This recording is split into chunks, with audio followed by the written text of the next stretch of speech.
Well, it's 5 o'clock in the East, which means I must be time for me to say welcome to the Glenn Beck program.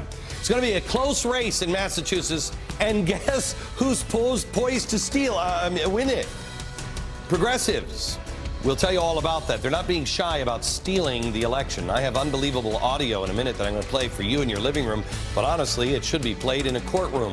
Plus the audio of Danny Glover, who said something dumber than Pat Robertson did on Haiti, and yet nobody in the media is covering this. And speaking of dumb, there's a pattern that I've noticed of progressive attacks on conservatives over the years. Apparently, we're just all a bunch of dumb dummies. Well, 58% of Americans now say they want smaller government that provides fewer services. That's according to the Washington Post ABC News poll. So I guess that means us stupids have the intellectuals surrounded.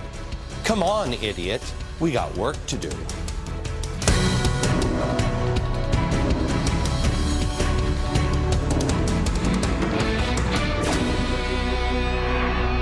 Hello, America.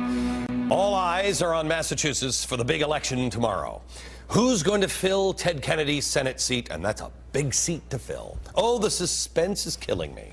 Everybody in the media seems shocked that a Republican is on the verge of winning in Massachusetts. It's weird. I mean, a Republican from Massachusetts doesn't really exactly roll off the tongue, you know what I'm saying? But not only are they shocked, the media is horrified at what this might mean. A Republican winning there? All right, well, we want to talk about a crisis potentially looming here at home. Massachusetts, the president is making a last-minute trip to Boston tomorrow to campaign for Democrat Martha Coakley. Has Democratic-leaning Massachusetts lost its mind? With just 4 days to go in the race for Teddy Kennedy's Senate seat, a new poll is terrible news for Democrats. The 60th vote in the Senate, maybe health care hanging in the balance. Chuck, I'm interested now. NBC's Deputy Political Director Mark Murray joins us now. This is bad. Ooh, this is bad. What was it they said earlier? Oh, they're talking about Haiti, and another crisis is looming over here. The Republicans win? That's a crisis? Wow. Have they lost their mind? Well, the media may be surprised, but I'm not. I think the days where people vote for Democrats or Republicans, no matter what, you know, it's an R or a D, I'm just going to pull it. I think we're seeing the end of those days.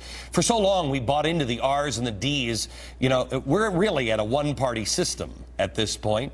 We needed to identify ourselves as one or the other, even though it didn't really make a difference. And that label was much more important than the real label we all should have been wearing, and that is American. Progressives have put their agenda now into hyperdrive, and it is so crystal clear that their final goal is anything but American. We are 5 days away from fundamentally transforming the United States of America. Yes, indeed.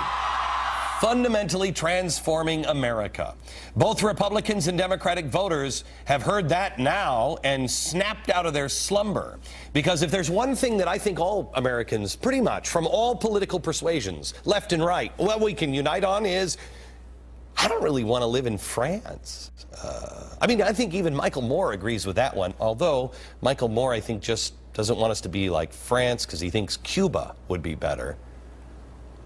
But we all don't want to be like France. It's an insult to the people of Massachusetts to react with shock because they actually put some thought into their vote. Maybe the reason why they are voting the way they are, or seem to be at least considering it, is because they're discovering who the candidates really are. Last week, when a journalist was pushed to the ground while trying to ask her a question, whether or not it was on purpose, who knows, but Coakley's response was telling. She claimed, quote, "I'm not sure what happened. I know something occurred, but I'm not privy to all of the facts." That's weird. Bullying the press. We got that one done, but she wasn't sure. She apparently knew enough facts to say that the Republican stalkers caused it. Wow, that's out of somebody else's playbook. Yeah, it's like, I don't have all of the facts, but the police acted stupidly. Hey, it worked the last time in Massachusetts. Unfortunately for Coakley, one of those pesky photographers caught this photo. Oh, look, here's a guy laying on the ground. Here's one of the operatives, and she was close enough to figure out what happened there. Now, the next one is religious bigotry. Do we have that with Coakley? Oh, sure. Catholics, pay attention to this one. Freedom, you probably shouldn't work in the emergency room. You can have religious freedom, but you probably shouldn't work in the emergency room. Oh, well, thank you very much. I appreciate that. Hey, Catholics, as soon as we get all of the, universal health care, if you got to provide abortions or something and you're a nurse and you don't want to do that, well, go find another job and practice that religious freedom elsewhere. Coakley is yet another politician who also has made a financial discrepancy on some of her paperwork. Boy, they're not used to doing numbers and stuff. On her financial disclosures for the Senate run, she claimed to have no personal assets. Wow. Turns out she was only off by about $200,000. Whoopsie. Then, of course, there was the legal incompetence, which is kind of tricksy for her, seeing that what she does is the Attorney General. That job. Her involvement in the Fells Acre Daycare Center preschool trial.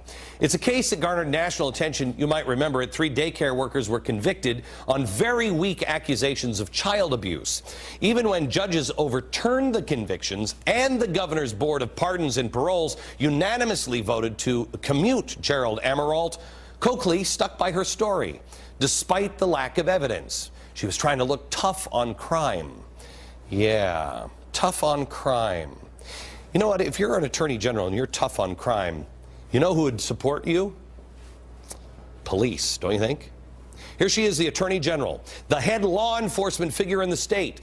And not only does she fail to get the support of the State Police Association of Massachusetts and several police keyword unions, she fails to get the support of Cambridge Police Patrol Officers Union.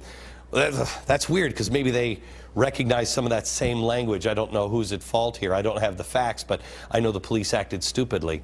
And by the way, the Cambridge Police Union, her husband, retired Cambridge police officer. No word yet on whether her husband is going to vote for her tomorrow or not. It's amazing the race is even close, considering how bad of a candidate she appears to be. The PPP, Public Policy Polling, has her trailing Scott Brown now by 51 to 46. That's close. Suffolk has it at 50 to 46. It's all within the margin of error. But that's bad news, because with progressives, their dream of mandated health care, possibly online, oh, you can imagine how ugly this thing will get if, oh God, help us all, if it's too close to call. You see, they have friends in high places. They have friends in low places, but they've got enough. They can, you just wait. I don't want to see some idiot looking at a hanging Chad. Do you remember this guy? Yeah, trying to figure out the intent of the voter. I remember this very vividly. I think this is the first time that, if you're like me, you realized, wow, wait a minute, our voting system has serious problems? You didn't even know until Florida. I lived in Tampa, Florida during the recount in 2000. I was in favor of recounting the whole state. If you're going to recount it, do the whole state. But the Democrats thought that by cherry-picking certain areas, by manipulating the system, they'd have a better chance of winning. That, of course, backfired. And by all accounts, if the Democrats would have recounted the entire state, Gore would have pulled it out. But the loss was their fault. They were so incompetent, they didn't even know how to cheat. But don't worry, they've gotten good at it now. But if you even mention the 2000 election to somebody who's on the left, they'll still say George Bush stole the election. Or let's try this one. Do you know who this woman is? Do you remember this face? Most likely you do. She's the Republican Secretary of State, Katherine Harris. She certified the presidential theft. She committed a crime against the American democracy. She was on SNL, and even Jon Stewart parodied Harris. Watch this. Katherine Harris made it official by signing the certification papers. Then she passed the papers on to a second commissioner. Finally, they got the ultimate seal of approval signature from Lobster Boy. Okay. So she was on SNL all the time. They ridiculed her. Remember, she had all that makeup and lipstick